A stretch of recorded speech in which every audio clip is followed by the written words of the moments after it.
ಗುರು ಬ್ರಹ್ಮ ಗುರು ವಿಷ್ಣು ಗುರುದೇವೋ ಮಹೇಶ್ವರ ಗುರು ಸಾಕ್ಷಾತ್ ಪರಬ್ರಹ್ಮ ತಸ್ಮೈ ಶ್ರೀ ಗುರವೇ ನಮಃ. ಶ್ರೀ ಶಂಕರಾಚಾರ್ಯಾಯ ನಮಃ, ಶ್ರೀ ಮಧ್ವಾಚಾರ್ಯಾಯ ನಮಃ, ಶ್ರೀಮತೆ ರಾಮಾನುಜಾಯ ನಮಃ.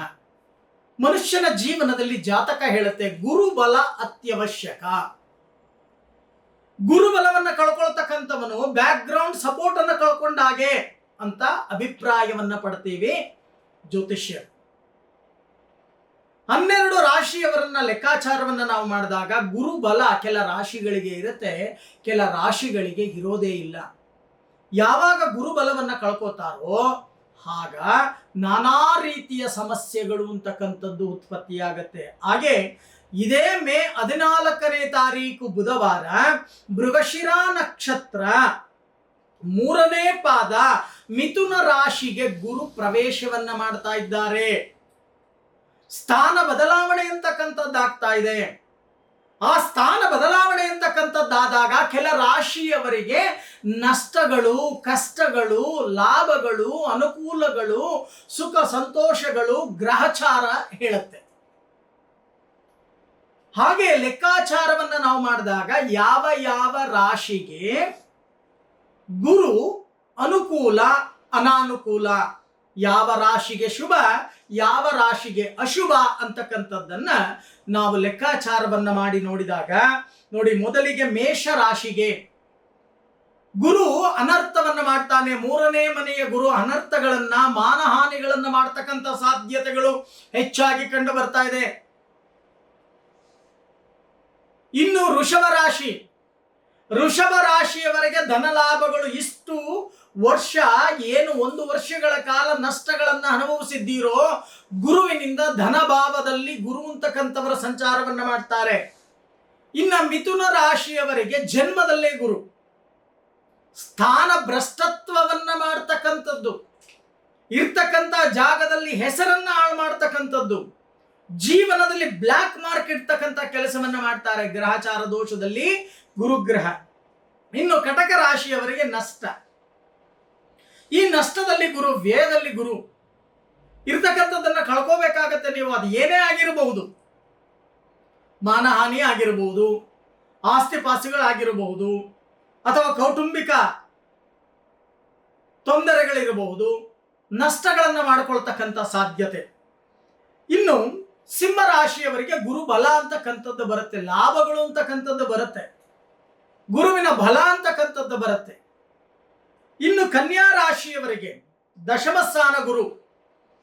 ಈ ಕನ್ಯಾ ರಾಶಿಯವರಿಗೆ ಉದ್ಯೋಗದಲ್ಲಿ ಸಮಸ್ಯೆಗಳು ಅಂತಕ್ಕಂಥದ್ದು ಎತ್ತಿದ ಕೈ, ನಷ್ಟಗಳಾಗಬಹುದು, ಅಥವಾ ಎಲ್ಲೋ ದೂರ ವರ್ಗಾವಣೆ ಆಗ್ತಕ್ಕಂಥದ್ದು ಇರಬಹುದು, ಅಥವಾ ನೆಮ್ಮದಿ ಇಲ್ಲದ ಜೀವನ ಅಂತಕ್ಕಂಥದ್ದು ಉದ್ಯೋಗದಲ್ಲಿ ಆಗಬಹುದು, ಅಥವಾ ಸೇವಕರಿಂದ ತೊಂದರೆ, ಮೇಲಾಧಿಕಾರಿಗಳಿಂದ ಕಿರುಕುಳಗಳು, ಇವೆಲ್ಲವನ್ನು ಕೂಡ ನೀವು ಅನುಭವಿಸಬೇಕಾಗತ್ತೆ. ಅಲ್ಲಿಗೆ ಗುರು ಕನ್ಯಾ ರಾಶಿಯವರಿಗೆ ತೊಂದರೆ, ತಾಪತ್ರಯಗಳನ್ನು ಕೊಡ್ತಾನೆ.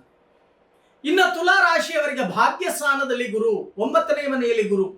ಆ 9ನೇ ಮನೆಯಲ್ಲಿ ಗುರು ನಿಮ್ಮ ಜೀವನದಲ್ಲಿ ಒಂದು ತಿರುವು ಅಂತಕ್ಕಂಥದ್ದಾಗತ್ತೆ, ಗುರು ಬಲ ಅಂತಕ್ಕಂಥದ್ದು ಪ್ರಾಪ್ತಿಯಾಗತ್ತೆ. ಇನ್ನ ವೃಶ್ಚಿಕ ರಾಶಿಯವರಿಗೆ, ಈ ವೃಶ್ಚಿಕ ರಾಶಿಯವರಿಗೆ ಏನಾಗತ್ತೆ, ಅಷ್ಟಮ ಸ್ಥಾನದಲ್ಲಿ ಗುರು. ಚೆನ್ನಾಗಿ ಅರ್ಥ ಮಾಡ್ಕೊಳ್ಳಿ, ಯಾವಾಗ ಅಷ್ಟಮ ಸ್ಥಾನದಲ್ಲಿ ಗುರು ಅಂತಕ್ಕಂಥವನ್ನ ಬರ್ತಾನೋ ಕಷ್ಟಗಳನ್ನ ಅಧಿಕವಾಗಿ ಕೊಡ್ತಾನೆ. ಗುರುಬಲ ಕಳ್ಕೋತಾ ಇದ್ದೀರಾ, ಎಚ್ಚರಿಕೆ ವಹಿಸಿ. ಇನ್ನು ಧನುಸ್ಸು ರಾಶಿಯವರಿಗೆ ಸಪ್ತಮ ಸ್ಥಾನದಲ್ಲಿ ಗುರು, ಜಯ ಅಂತಕ್ಕಂಥದ್ದು. ಇಷ್ಟು ದಿನ ಸಾಧನೆ ಮಾಡದೇ ಇರತಕ್ಕಂಥ ಕೆಲಸ ಸಾಧನೆಗಳನ್ನು ನೀವು ಮಾಡ್ತೀರಾ ಈ ಒಂದು ಗುರು ಮಿಥುನ ರಾಶಿಯಲ್ಲಿ ಸಂಚಾರವನ್ನ ಮಾಡಬೇಕಾದಾಗ. ಇನ್ನ ಮಕರ ರಾಶಿಯವರಿಗೆ ಗುರು 6ನೇ ಮನೆಯಲ್ಲಿ ಸಂಚಾರವನ್ನ ಮಾಡ್ತಾನೆ. ಮಿಥುನ ರಾಶಿಯಲ್ಲಿ 6ನೇ ಮನೆಯಲ್ಲಿ ದುಃಖಗಳನ್ನ ಕೊಡಿಸ್ತಾನೆ. ಹೇಳ್ಕೊಳಕ್ಕಾಗಲ್ಲ, ಹೇಳ್ಕೊಂಡ್ರೆ ಸಮಸ್ಯೆ ಪರಿಹಾರ ಆಗಲ್ಲ, ಸ್ವಯಂಕೃತ ಅಪರಾಧಗಳನ್ನು ಮಾಡಿಸ್ಬಿಡ್ತಾನೆ. ಎಚ್ಚರಿಕೆಯನ್ನು ವಹಿಸ್ತಕ್ಕಂತಹ ಕೆಲಸವನ್ನ ಮಾಡಿ. ಇನ್ನು ಕುಂಭರಾಶಿ, ಈ ಕುಂಭರಾಶಿಯವರಿಗೆ ಪಂಚಮ ಸ್ಥಾನದಲ್ಲಿ ಗುರು ಸಂಪತ್ತನ್ನ ಕೊಡ್ತಾನೆ, ಅನುಕೂಲಗಳನ್ನ ಕೊಡ್ತಾನೆ. ಯಾರಿಗೆ? ಕುಂಭರಾಶಿಯವರಿಗೆ. ಕುಂಭರಾಶಿಗೆ ಗುರುಬಲ ಅಂತಕ್ಕಂಥದ್ದು ಬರುತ್ತೆ. ಇನ್ನು ಮೀನ ರಾಶಿಯವರಿಗೆ 4ನೇ ಮನೆಯಲ್ಲಿ ಗುರು, ಮಾನಹಾನಿ. ಚೆನ್ನಾಗಿ ಅರ್ಥ ಮಾಡ್ಕೊಳ್ಳಿ. ಯಾಕೆ ಅಂದ್ರೆ ಮೀನ ರಾಶಿಗೆ ಅಧಿಪತಿ ಗುರು, ಗುರು 4ನೇ ಮನೆಯಲ್ಲಿ ನಿಮಗೆ ಮಾನಹಾನಿಯನ್ನು ಮಾಡ್ತಾನೆ, ಇಲ್ಲದೆ ಇರತಕ್ಕಂಥ ತೊಂದರೆ ತಾಪತ್ರಯಗಳನ್ನು ಕೊಡ್ತಾನೆ ಅಂತ ಅಂದ್ರೆ ಅಲ್ಲಿಗೆ ಗುರುಬಲ ಕಳ್ಕೊಂಡ್ರಿ ಅಂತ ನೀವು.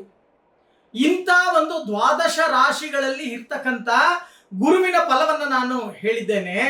ಆದರೆ ಚೆನ್ನಾಗಿ ಅರ್ಥ ಮಾಡ್ಕೊಳ್ಳಿ, ಯಾರಿಗೆ ದೋಷ ಅಂತಕ್ಕಂಥದ್ದಿದೆಯೋ, ಗುರುವಿನ ಬಲವನ್ನು ಕಳ್ಕೋತಾ ಇದ್ದೀರೋ, ಗುರು ಬಲವನ್ನು ತಗೋತಾ ಇದ್ದೀರೋ, ಅವರು ಮೇ 14ನೇ ತಾರೀಕು ಸಂಜೆ 5 ಗಂಟೆಗೆ ಸರಿಯಾಗಿ ಗುರು ಶಾಂತಿ ಹೋಮವನ್ನ ನಮ್ಮ ಕಚೇರಿಯಲ್ಲೇ ನಡೆಸ್ತಕ್ಕಂಥ ಕೆಲಸವನ್ನ ನಾನು ಮಾಡ್ತಾ ಇದ್ದೇನೆ.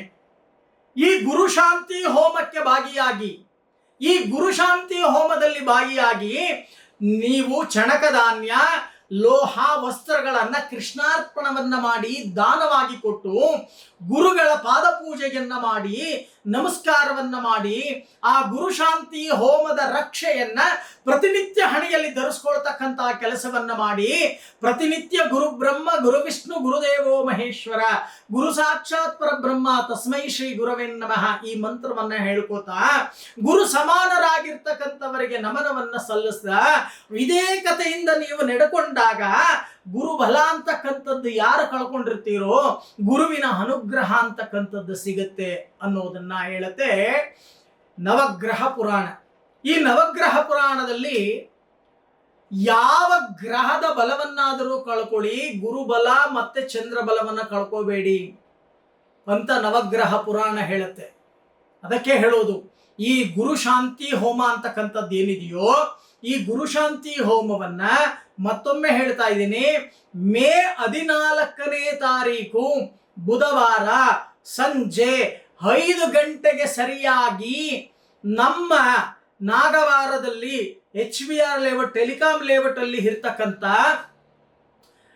ನನ್ನ ಕಚೇರಿಯಲ್ಲಿ ಈ ಗುರು ಶಾಂತಿ ಹೋಮ, ಗುರು ಪಾದ ಪೂಜೆ, ಧಾನ್ಯ, ಲೋಹ, ವಸ್ತ್ರಗಳ ದಾನ ಇದನ್ನ ಸಾಮೂಹಿಕವಾಗಿ ಪ್ರತ್ಯೇಕವಾಗಿ ಆಚರಣೆಯನ್ನ ಮಾಡ್ತಾ ಇದೆ. ಸಾಮೂಹಿಕವಾಗಿಯೂ ಕೂಡ ನೀವು ಬರಬಹುದು, ಪ್ರತ್ಯೇಕವಾಗಿಯೂ ಕೂಡ ನೀವು ಬರಬಹುದು.